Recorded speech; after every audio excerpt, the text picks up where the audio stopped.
Colonel Banac, can you run us through the numbers as far as the war on drugs is concerned? Let's look at the casualties. The last I heard, we had around 6,000 people who were killed in legitimate, at least in actual police operations, if I got that right. Six. Yes, that is Is right. that the latest, or is there an updated list The here? official number is at 5,526. That's Okay. based on the real numbers, no? But we have now an unofficial number at 6,600, and this is up for validation with PIDEA because PIDEA is the lead agency.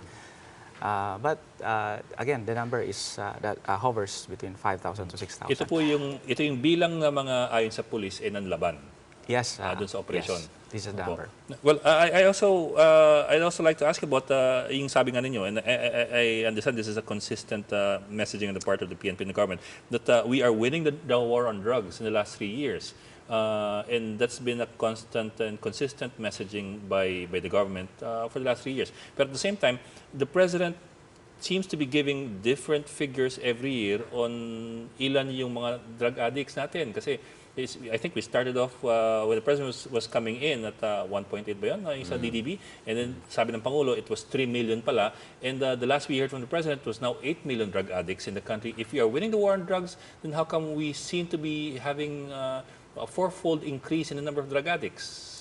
Well, we know how the President expresses his desire to really rid the country of illegal drugs. And when he makes this estimate, he's driving a strong point that we should really fight illegal drugs. But based on our numbers, we have accounted for about 1.5 million already drug users who peacefully surrendered. And, That's under Tokhang? Yes, under the operation Oplan Tokhang. And 247,000 got arrested and who surrendered peacefully, did not resist or put up a violent resistance. They were accounted for, they were booked, they were investigated and charged accordingly. And then, of course, there is this 2.57% of the number compared to the 247,000. There is this 6,600, unofficial number, of course, but still very low number compared to the number of arrests that we have made. This goes to show that our cops, our policemen are really, following the procedure.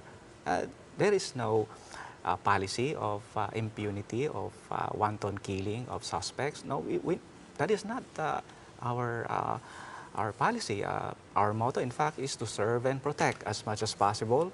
Nobody gets hurt. Yes, as much as possible. No, we don't want anybody hurt in our anti-illegal drugs operations.